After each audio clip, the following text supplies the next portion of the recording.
So guys আমি সকলোৱে গম পাইছোঁ যে জুবিন দাক মদ খুৱাই হত্যা কৰা হৈছিল।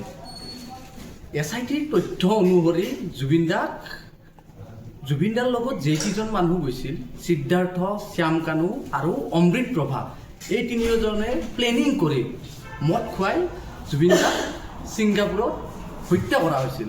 কিন্তু জুবিন দাৰ মৃত্যুটো এনেকুৱা এটা ৰহস্যজনক মৃত্যু, যিয়ে আমাক প্ৰত্যেককে জীৱনত এনেকুৱা আমাক শিক্ষা দি গ'ল যে আমিও এনেকুৱা কেতিয়াবা পৰিস্থিতিত আহিব পাৰোঁ নেকি। জুবিন দাই প্ৰত্যেকে কৈ চকু মুজি বিশ্বাস কৰিছিল, চকু মুজি ভাল পাইছিল। তেওঁ কেতিয়াও সিদ্ধাৰ্থ নাইবা শ্যাম কানুক কেতিয়াও নিগেটিভলি ভবা নাছিল, সদায় বন্ধুৰ নিচিনা ভাবিছিল। কিন্তু সেই বন্ধুৱে এদিন জুবিন